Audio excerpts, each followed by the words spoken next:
the obvious thing we should do first, right? Okay, SeeEL, which is just like he obviously referenced previously before we started, right? Yeah. When in the past we've had Peter Dunn on when he was also defending BDS when they weren't that good. Obviously now with Heretics, with Heretics, obviously. And then now with this lineup, obviously, people are going to flame certain players and all that. So let's just get that all out the way first. Let's get the Heretics stuff out the way first. Let's get the slander / the battle / the war / the like us making use of like the Malcolm with Clockwork Orange, like, look at him, look at him. Like, let's just get that out the way. And then we can just have fun, can't we? Like you say, just gonna let loose. So go on, Dom. Okay. Hit me with it.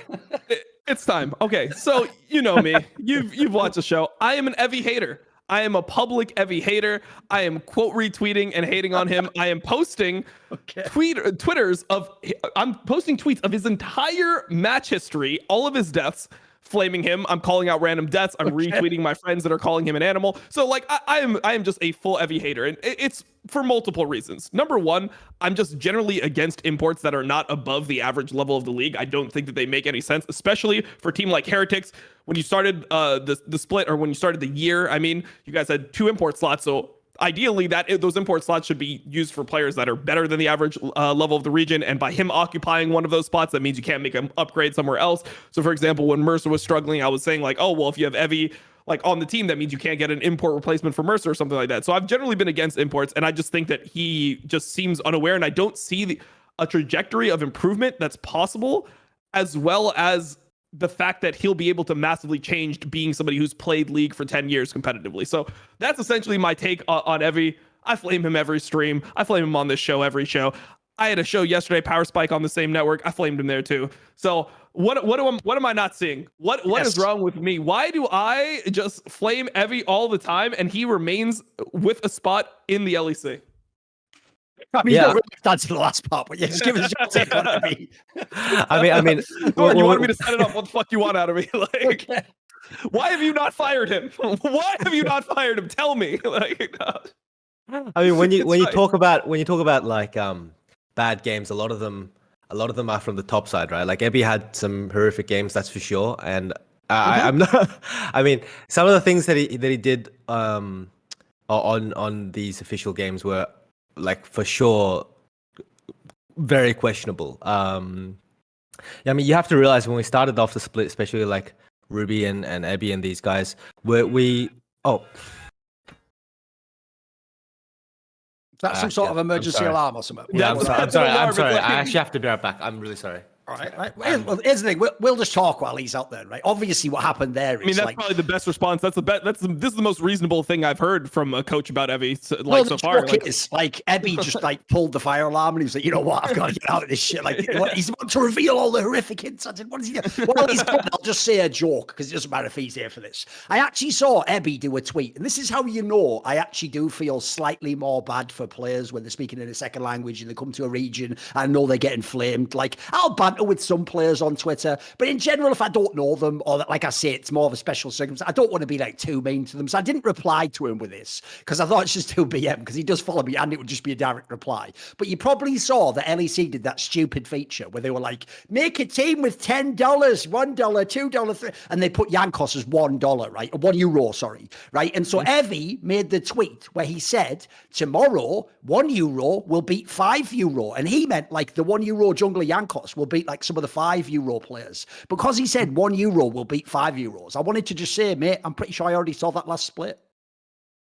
You know, just thought, one, he's not going to understand it. So the worst thing is he might even like it and go, oh, cool, he's interacting. And then two, what if someone explains it to him, just hurts his feelings? Like, spoiler, I'll give you a quick insight into what it's like to be me. Not only is there that story from years ago where someone really did like translate and tell like Coma, like, yeah, you know, there's a guy, a really big talk show that says you're ruining esports. Like, what? Like, not only has that happened, but I've heard in Eastern Europe, like when people don't understand the English, people just translate it to them and fuck up all my jokes and just think I'm not even joking and just say, oh, seriously, are you allowed to talk now? Yeah, apologies. Apologies. Yeah. Okay. I know it's probably like a he forgot the question or something. Over there, like, everyone back down to the thing, quick. Yeah. Okay. So to answer the question, he's been dated by his PR people. What to say now? So go on. What did they tell you to say? You're talking about the beginning of the year with like Ruby and Evie when you signed them. The US president earpiece in right now. Like, exactly. Heretics just called me and they were like, "Do not fuck up. Do not fuck this up." No, but honestly, like when we joined the project, like Peter and I joined with the idea that we're going to join a 2-year project. That's the idea, right? So we want to build a roster that can go to Worlds in 2024. So who are the best possible candidates that we can take in this spot? And we did interview a lot of top candidates. Like we tried to get Odo for one, right? Like personally, I took a pay cut to try to get Odo. That didn't work out because XL had the highest of a century in terms, like let's be honest, in terms of the off season at the beginning of the year. And we looked at Armut, we looked at a lot of different players. And you know what? Dom, he's already suddenly winning you over. He was like, essentially, it was Sophie's choice. I had Armut, I had Evie. And I was like, fuck it, no point trying It's like we had to choose between Evie and Hishinshin, and we care about children, so we decided to go with Evie. It's like, all right, like, keep going. Continue. All right, continue. I mean, of course, like we also looked at Wonder and a lot of the other options that were available. You know, what it came down to was a combination of budget and, you know, who do we think has the upside? Who do you think can show a good performance in the LEC, right, at this level? And if you remember who Evie is, he's a 10-time Japanese champion. That's the narrative around it. He performed well at Worlds. He actually performed good against Wonder at Worlds as well. But that being said, you know, I can't defend him in all of his plays recently, because that would just be, you know, false, right? That would just is there an angle though? Like, like Dom says, what do we not know about this guy? Like, what's he like in team comms, or is he the one willing to have like bad picks or something? What is the angle that you guys like about him? I mean, for one, like personality, he's like a veteran that is able to just like fit into any kind of team culture and bring that on. And you know, Peter is a big like personality and team culture guy, so he's always thinking about that, and he's interviewed them personally, and he really liked the guy. Obviously, like once again, we are disappointed in his performances. We're not going to come in and be like, you know, he's actually really great, but you know that's not how it is.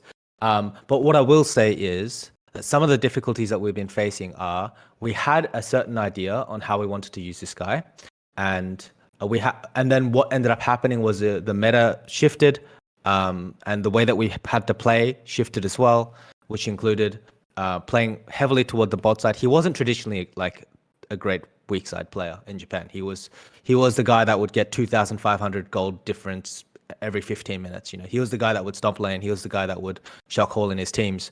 And that's just like not what we need right now in this team in terms of like our team identity, right? Especially with Marcin Jankos. He provides a lot of that leadership. And then we obviously had the issues with language barrier. So I would really say like 1 to 1.5 splits was really about like learning the language and like fitting into the team. And then now like spring and summer is more about, okay, how can we adapt this guy? And I'm not just going to blame Evie or like say that he's playing bad, because it's also part of our responsibility. I think that we had a lot of failures. Me personally, I made a lot of mistakes in spring that halted him from improving. So yeah, I mean, like you can shoot your shot at me as well, because I definitely like didn't help this guy. Doing the grabs approach. I like it. I mean, no, not really the grabs approach. I mean, as I said, I don't defend his play, right? But I do think that a lot of the things that happened in spring and winter were not great, right? And it did hinder his ability to like grow as a player. I have a quick question. I took away something from that, Thorin, which is it's a 2-year project. We're gonna get content for a whole nother year.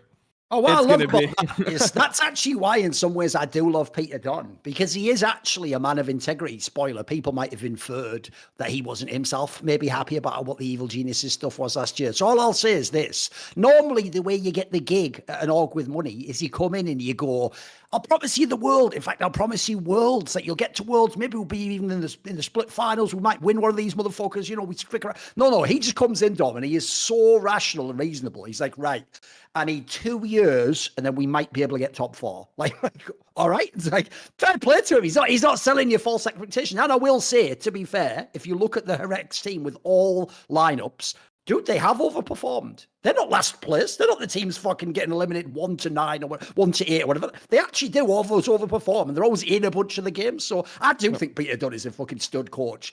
The one downside I have to him is Look, I know it's his strength, but I wish he was just on like a really elite team with all the best players, and I could see what he could do with that. I get that his strength is like making magic happen, like with fucking Ruby and some winning games, which does seem impossible. But yeah, it's whatever. Yeah. It's whatever, isn't it? No, I have a lot of respect for SeeEL and Peter Dunn, because I just watched Ruby play a full set of games, a full week in NA, and if you were able to win any games with that guy on your team, like you just must be the goat. You might be the best coach that I've ever seen. Yes. In my entire life. So mate, congratulations on that. If you can actually make Ruby pop, you must be the best in the world at Bejeweled.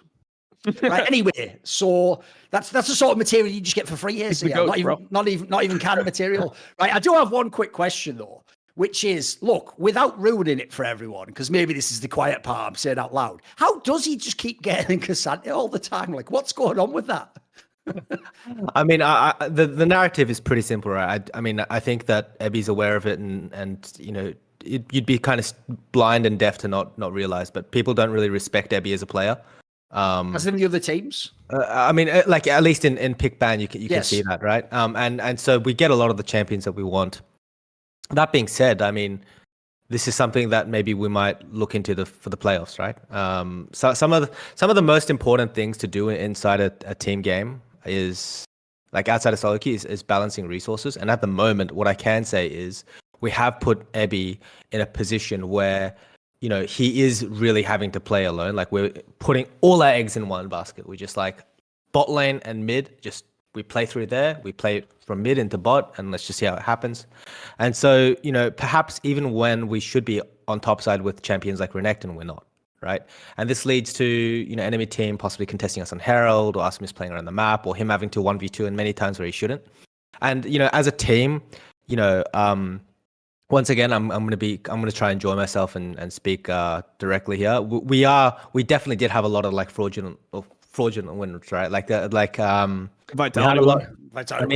I mean, there were a lot of games where, you know, at level 1 we were in a really, really bad position where we should just lose, or I mean, there were just so many things that we did that should have been punished a lot harder. That being said, at the same time, I think the entire league is just completely garbage. I mean, that's a topic that we can talk about later. But we will get to that. Don't worry. Yeah, with the narrative, like I mean, with the format and everything, I do think that the rest of the teams are also garbage. Yeah, I mean, relative, yeah, sure, we got a couple wins there, but I do think that aside from, you know, some of the poor performances, the way that we play also exacerbates, you know, Ebby's weaknesses, right? Or exacerbates Ebby's performances, which is not ideal. And I mean, the fact that this guy is able to I'm trying to be like, what you do, like 2 words at a time, so you can edit yourself in real time and go, I didn't mean to say that, I meant to say not bad. Like, so come on. Yeah, fuck it. They were bad performances, right? Yeah. But the main thing is that he's still able to like bounce back from that, and he's the type of guy to come to us and say, hey, I'm having shit performances, I need to step it up. Like, what am I doing? He's the type of guy to be like watching over his VODs 5 times. He's the type of guy to actually say, you know what, I'll take one for the team. I'll play my Sion. You know, am I great at this champion? Is this my one trick? No, this is definitely not my strength. I mean, Ebby's strength is laning. If you watch the way that he played against Wonder, who I think is one of the Western GOATs, or one of the best top laners that this region has ever produced, he did incredibly well at Worlds. He won a best of 3 against Cloud9. He's the first Japanese player to make group stage at Worlds as well, right? So yeah, there's a lot of things that we really love about this guy, and that's kind of the reason that we stayed. Obviously, with you Ruby, love his past, just not his present. I mean, it would be a lie to say that we love his present right now, right? Yeah, I mean, this is just gonna last too long, mate. It can't be a 10-minute answer to the end go, we just like him and he did some good stuff. So we get it. We get it. So let me just take the ball from you now. I'm fucking Michael Jordan. Pass me the ball, motherfucker. And now I will set up something interesting to talk about. So one thing I will say is, it doesn't have to be total flame. Actually, this last week probably was the best week of fucking Ebby in the entire history of him in LEC. He had one pretty good game. Maybe the last week I'm trying to think. There was like one game where he had a bunch of kills, and then he almost actually was all right in the game that they fucking threw at the very end there. He had a couple of moments there that were actually some the highest kills he had this season was 4 in a Renekton game. Like, see more cool, funny, interesting clips based on topics from my content? Well, subscribe to this channel then, or, you know, be a pleb and don't.